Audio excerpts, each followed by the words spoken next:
That I have known Honorable Tongo for the last few years, and he's also a father to a number of girls. In line with their culture, you do not count them, but he's a father to a number of them and has very high respect for women. And he was saying it on a positive note that these ladies have served in very crucial dockets. Peris Mudhoni served in the police service as a senior police officer, rose through the ranks from a junior officer to the rank of, I think her last posting was either regional or county commander. The same with Professor SH00TER. As has been said, she has served as a CAS, and I think at some point also as a PS in the Ministry of Education, the Higher Education Department. How old is she? And Honorable Speaker, Honorable Speaker, I hear people who are inviting me to the discussion of discussing these ladies and these nominees' age.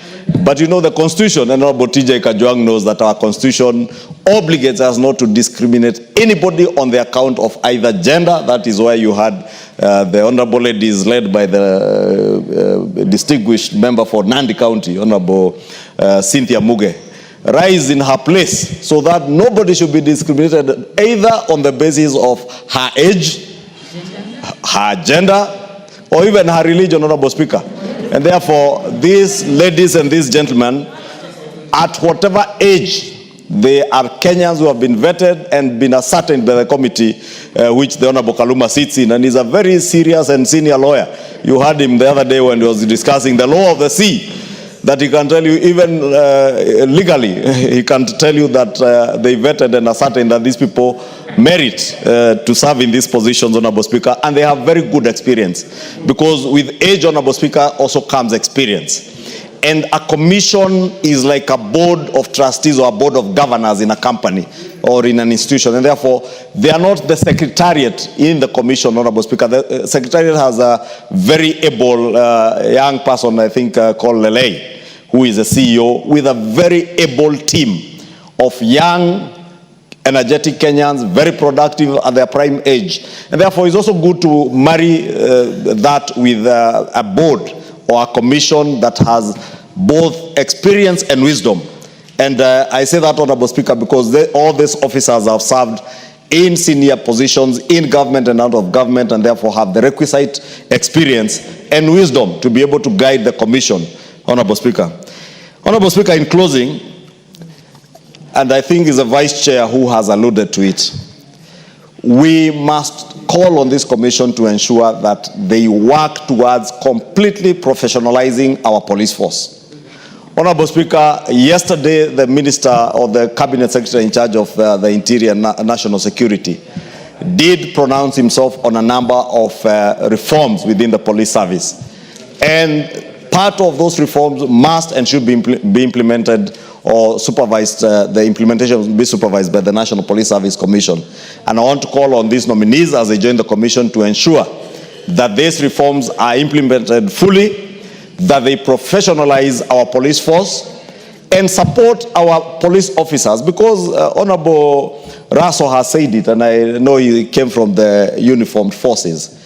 These are men and women who give their lives to the service of our nation.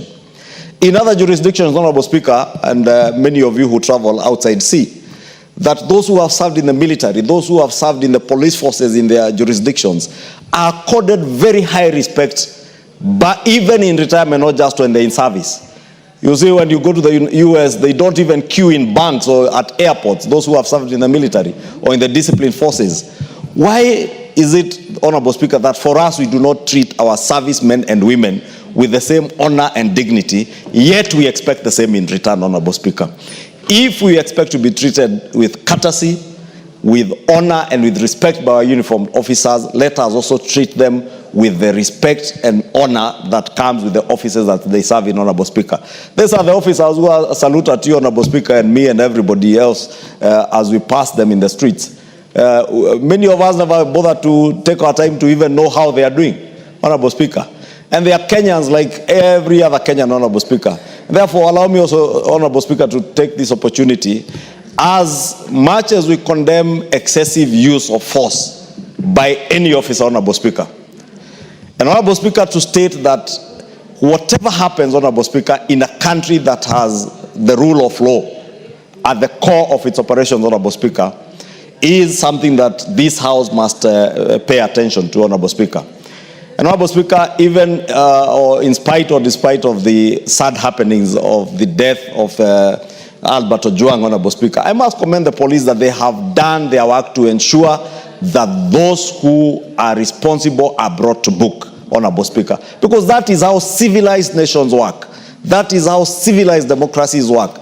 That you allow investigative agencies to do their work, take action against those who are seen to have been involved in one way or the other in breach of the law, Honorable Speaker.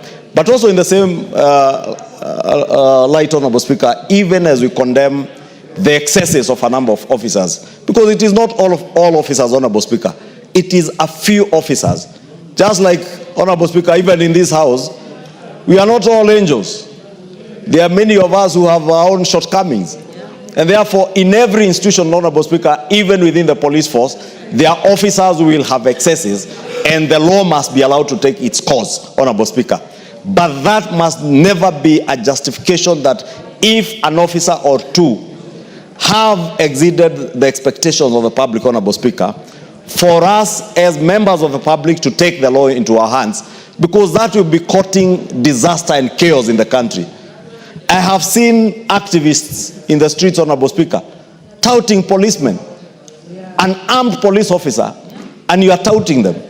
I saw somebody, Honorable Speaker, the other day in Nakuru, brandishing a machete at an armed police officer, and I must take this opportunity, Honorable Speaker, to commend that officer in Nakuru who was being taunted with a panga. His life would have been at risk, or the lives of other Kenyans, but he maintained his cool. That is the kind of spirit we want to see, Honorable Speaker. But we must also speak to our people. We must also speak to the public that let us also treat our policemen and women with respect, with honor, and with the dignity that they deserve. Honorable Speaker, it is said, Honorable Speaker, that if you want to know the cost of education, try ignorance. If you want to know the cost of chaos, Honorable Speaker, allow, Honorable Speaker, everybody to roam the streets and do what they want, and withdraw the police from those streets any day. Whether they are people picketing, whether they are demonstrators, whether they are mobilized looters, like we have seen, Honorable Speaker, in the recent past, what we are seeing being described as demonstrations are organized groups of goons, Honorable Speaker. Yes. Organized groups of goons. And you know, shamelessly, I had a leader purport that even the cars that were burnt last week were nowhere in the register of vehicles at NPSC. And I want to dare the former deputy president. It is okay to go and incite people on vernacular radio, but you must have the decency to adduce evidence of every allegation and claim that you make. Otherwise, you continue to exhibit the sort of ignorance that you served within office, even when you're out of office, Honorable Speaker. Kenyans witnessed those cars being burnt down. It only took me 5 minutes, Honorable Speaker, to be able to check. Just zoom in, look at the number plates, check for those number plates at NTSA, and you'll be able to see that these are cars. One of them belongs to a security company, Honorable Speaker. You saw the officers who are in the escort car. Those officers, mind you, Honorable Speaker, are allowed to use brutal force to protect what they are escorting. Because most of them, it's cash in transit. They do not know who are these who are stopping them in the streets when they are transiting with cash. But those officers, Honorable Speaker, if you saw the video clips, they fired in the air to scare the people who are blocking the van that had the valuables that they were transporting, and they were able to sail through. Unfortunately, the one that had unarmed officers, Honorable Speaker, ended up being torched. I'm saying this, Honorable Speaker, to appeal to members of the public. Let us not taunt our officers. Let us not throw our hands at them. Because I've seen people just brandishing their hands at officers, Honorable Speaker, and some restrain themselves. It's not every day you come across an officer who will be able to restrain themselves. Therefore, conduct ourselves, Honorable Speaker, in a dignified way. When we want to picket, when we want to protest, Honorable Speaker, we do it in a way that we are also not provoking these officers, that we are not provoking those who are running businesses in our towns, Honorable Speaker, because also this chaos comes with a huge cost to business people, especially those in the CBD who've had to lose their property last year, and as you can see, Honorable Speaker, this year. And Honorable Speaker, may I dare say, as I said here last week, you will find many of the people causing chaos and mobilizing chaos, Honorable Speaker, are not in pursuit of justice. Some have not even had the decency and the courtesy to even say pole to Mzee Ojwang and his family, the family of the young man from Homa Bay who is deceased. But they will want to use his name for politics, Honorable Speaker, and mobilize all manner of things, shenanigans that they want to, Honorable Speaker. Therefore, let me, Honorable Speaker, in conclusion, just say I support these names. As I said, despite there being only one man, Honorable Speaker, these are very able officers who will serve this commission, Honorable Speaker. And very important business to transact. I'd like to close this motion so that we can move to the next business.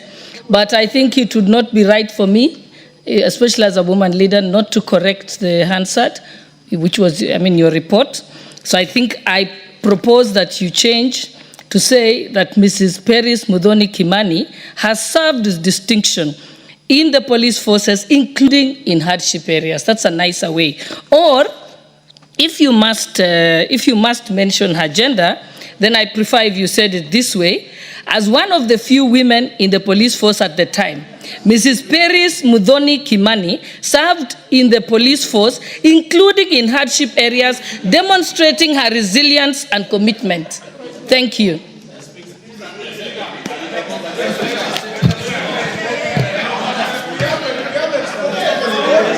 You want to speak? Okay. I'll give Honorable Kaluma first. I thank you, Honorable Speaker. Honorable Speaker, I know all the nominees. I know Madam Peris Muthoni Kimani, a lady who has risen from very humble beginnings and has served up to very high echelons of the security apparatus. I know Benjamin Emai, a person I've worked with in the security sector when I've been serving in this committee since 2013, a very capable man who would be able to serve in this important committee. Honorable Speaker, Madam SH00TER was a sociology teacher at the University of Nairobi, a lecturer for very long, amazing lady who has served previously as a PS and a CAS, including in our education ministry. So I know them, Honorable Speaker. Honorable Speaker, the emphasis I wanted to make is that we have a team of nominees here, Honorable Speaker, who will stand for the functions and roles of the National Police Service Commission. This commission has 4 main roles under the Constitution, Honorable Speaker. Number one, this is the commission that deals with recruitment of police officers. This is the commission that deals with transfer of police officers. This is the commission that deals with promotion of police officers. People may not know, but this is the commission that deals with disciplinary control over processes of discipline of a police officer. So seeing their orientation and where they come from, Peris from the Kenya Police, Benjamin Imai from Administration Police, and of course Lled from the public, and having been a sociology lecturer, this is a team, Honorable Speaker, that will do this. But Honorable Speaker, allow me only to emphasize one point, which has been spoken to by the majority leader. Honorable Speaker, we have the best Bill of Rights in this country. We have the best Bill of Rights. And I think we must allow our people to enjoy those provisions in our human rights and fundamental freedoms to the full. But Honorable Speaker, we need to begin reminding all Kenyans and even foreigners in the country, Honorable Speaker, that we can only enjoy those fundamental freedoms and human rights within the confines of the law, within the confines of the Constitution, and alive to the fact that ultimately we need a stable state. Honorable Speaker, I was very sad when I saw a video of a person now confirmed to be a foreigner wielding a panga at our police officers on the main street in Nakuru. And you know, he's wielding the panga, charging at the police officers who are armed, and he's sharpening the panga on the tarmac as he goes. I want to say, Honorable Speaker, that such an individual is lucky because of the richness of our Bill of Rights. In the country he comes from, which I hear is Uganda, I don't think he would have reached with that panga even on the streets. And so we must avoid situations where we overprovoke our police officers, because these police officers, Honorable Speaker, are going to the level where they are saying we may sit back and let people do as they will. That would be the birth of chaos. That would be the birth of anarchy. Honorable Speaker, on just the other day when we were dealing with the matter of budget here, I saw a young Kenyan lady, an activist who has been doing very, very well. A lady from Western, I know. These are over 6 police officers all armed to control demonstration. And I don't know whether the House and members watched that video. The girl just charged at police officer and went pulling the neck, pulling it. You don't do that. Soon thereafter, you watched the law and order sector in the United States. And I don't know, Honorable Speaker, you watched what that law and order officer was saying. You abuse our police officers, you will go to jail, but you pass through hospital. You spit on our police officers, you will go to jail, but you will pass through hospital, because our dogs, our beautiful dogs, will bite you. You touch the body of our police officers. He said, your relatives will be called to pick the remains, your remains, wherever they are.